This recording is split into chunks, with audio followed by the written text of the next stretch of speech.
Chers amis, Shabbat Shalom, nous allons étudier aujourd'hui la Sidra de Tetzavé. Ce Shabbat est particulier puisque c'est le deuxième Shabbat des ce qu'on appelle les Arba Parashiot, les 4 Parashiot, 4 Shabbatot spéciaux, 2 avant Purim, 2 avant Pessah. Premier Shabbat, nous l'avons vécu avec Shabbat Shkalim, et là maintenant, nous allons vivre Shabbat Zachor. C'est-à-dire que nous allons sortir un deuxième Sefer Torah, ce Shabbat, pour y lire la paracha de Zachor qui raconte l'agression par le peuple d'Amalek lorsque Israël est sorti d'Égypte, a passé la mer Rouge, et comment les Juifs se sont défendus de façon miraculeuse avec Moshe levant les mains au ciel. Tant qu'il avait les mains dressées vers le ciel, Israël gagnait. S'il venait à les baisser, Israël perdait. Le peuple et Moshe ont jeûné, prié Hachem. Les mains de Moshe ont été soutenues par Aaron et Hur de chaque côté. Et finalement, Israël a vaincu Amalek. Et c'était prémonitoire puisque Aman, descendant d'Amalek, qui veut aussi exterminer le peuple juif, sera vaincu le jour de Purim. Et on comprend pourquoi il faut lire la paracha d'Amalek, donc la Shabbat précédent Purim. Mais revenons à notre Sidra. Sidra de Tetzavé, qui est consacrée en grande partie à la description des habits sacerdotaux. Le Kohen Gadol, le grand prêtre, et les Kohanim portaient des vêtements sacrés lors de leur service dans le sanctuaire, le Mishkan, qu'on avait bâti, édifié dans le désert, et plus tard, dans le temple de Jérusalem. La Sidra de Tetzavé est consacrée à une description avec moult détails de ces habits du Kohen Gadol, dont on peut supposer qu'elles ont une portée symbolique très très forte. De la même façon d'ailleurs que la Sidra Trouma, la semaine dernière, a décrit le Mishkan, les objets, les différents éléments qui s'y trouvent, eh bien, la Sidra de Tetzavé nous décrit les habits du Kohen Gadol, du grand prêtre. Et pourtant, cette Sidra débute avec quelques versets liés à l'allumage de la menorah et à la confection de l'huile pour le candélabre.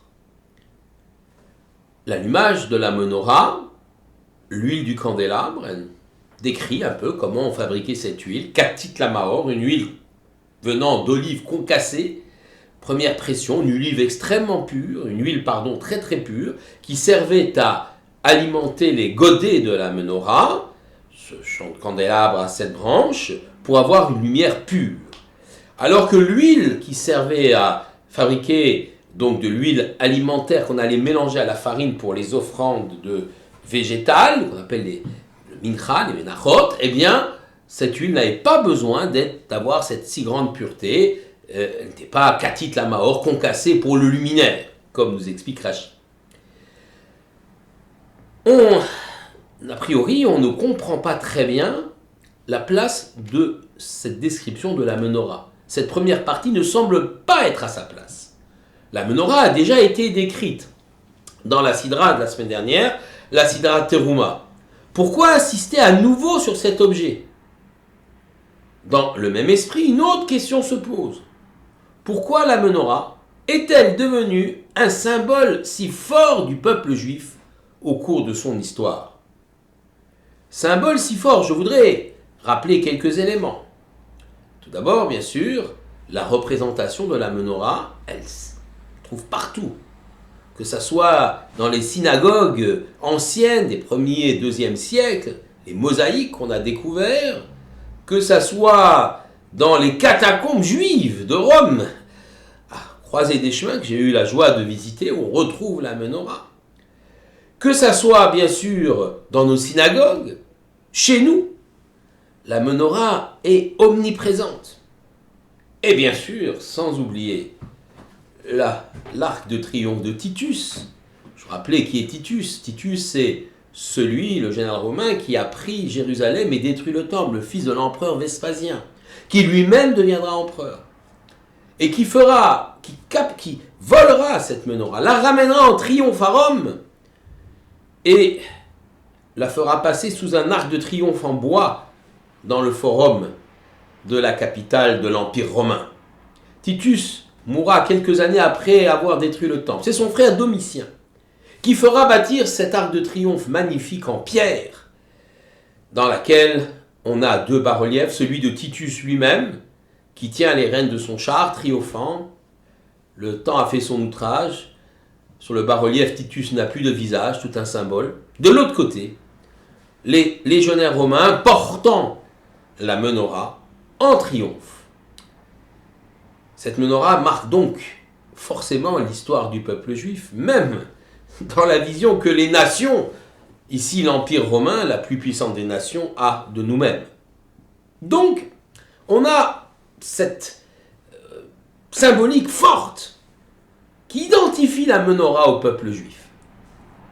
Pourtant, bien d'autres objets étaient présents dans le sanctuaire, dans le tabernacle et dans le temple de Jérusalem. Leur sacralité était équivalente. Si on prend par exemple le shulchan, la table avec les 12 pains de proposition, le shulchan n'a pas acquis cette notoriété, si je puis m'exprimer ainsi.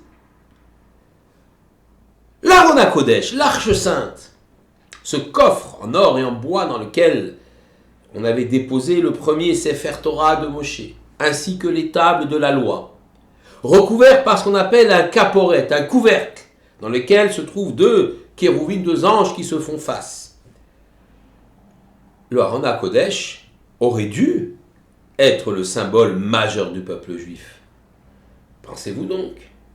Il renferme le premier Sefer Torah, celui que Moshe a écrit. C'est l'objet le plus sacré qui se situe dans le Saint des Saints, dans lequel on ne pénétrait qu'une fois par an à Yom Kippour, le Kohen Gadol seul. Il aurait dû être le symbole majeur. Alors certes, le roi Ézéchias, Hiskio HaMelech, vers moins 700, a caché ce Aron HaKodesh dans les tunnels qu'il a fait creuser au cœur du mont du Temple, sous la montagne du Temple, sous l'esplanade du Temple, aujourd'hui. Mais si ce Aron HaKodesh a été caché, c'est qu'il avait une importance extraordinaire et qu'on ne voulait pas qu'il tombe dans des mains étrangères. Hiskiaou, qui a subi le siège des Assyriens, siège qui s'est bien terminé pour Israël, on est en moins 701, a caché, fort justement, ce Aron HaKodesh, car il s'est dit, d'autres ennemis vont venir et prendre le temple de Jérusalem, autant le cacher pour le préserver pour les générations futures. Donc, le Aron HaKodesh se trouve quelque part là-bas. Et pourtant, sa notoriété, même si elle est importante, n'égale pas celle de la menorah, dans la symbolique. Pour le Rav Yaakov Ariel, dans son ouvrage Me'avle Torah, eh bien, l'allumage de la menorah, devient un élément majeur et central dans le service du Tout-Puissant, dans le Mishkan, dans le temple de Jérusalem, et même au-delà, dans l'exil du peuple juif, même si physiquement, la menorah n'est plus présente. En effet, juste avant de décrire les fastes des habits des prêtres, et puis les actions de ces prêtres-là, leurs services, les sacrifices et autres, qu'on décrira dans le livre Vaïkra, eh bien avant de décrire tout cela, la Torah veut mettre en relief le fait que rien ne peut se faire sans l'allumage de la menorah. Et même lorsque le temple sera détruit, cette mitzvah persistera sous une autre forme. Comme on nous dit dans le verset, les Haalot Ner Tamid, faire monter une lumière perpétuelle, une flamme perpétuelle. Les flammes de la menorah se transposeront dans les flammes de Hanouka, cette fête extraordinaire qui rappelle qu'il y a eu un miracle, que l'huile qui a duré 8 jours, aurait dû durer 24 heures, a duré 8 jours, précisément sur cette menorah. Les flammes des bougies de Shabbat, dont on dit que si on les allume, elles assurent la paix dans le foyer, certes, mais aussi le fait qu'on aura des enfants, Talmidei Chachamim, qui vont étudier. Et enfin, bien évidemment, la lumière que procure l'étude même de la Torah. En effet, un juif qui étudie, eh bien, éclaire son chemin. Il sait quels sont les choix qu'il doit faire. Et puis, il éclaire aussi celui de ses contemporains, par sa sagesse, par sa réflexion, par sa vision du monde, par le fait que on trouve un sens même à notre vie. Et ceci de façon immuable. Cette étude de la Torah ne subit pas l'outrage du temps, contrairement au visage de Titus sur le bas-relief de l'Arc de Triomphe de Rome. En effet, l'enseignement de la Torah, tel que nous pouvons le découvrir ou le redécouvrir, est indépendant de l'espace, du temps ou des événements historiques. Il vient et il éclaire notre vie. Mieux que cela, lorsque de nouveaux événements se posent, un nouveau décor historique est là, de nouvelles problématiques se posent à nous aujourd'hui, celle de la bioéthique, pourquoi pas. Alors la Torah a une possibilité de réponse, de réflexion, de regard porté sur la situation nouvelle. Lorsque tout le faste du temple de Jérusalem disparaît, seule la lumière de la menorah persiste.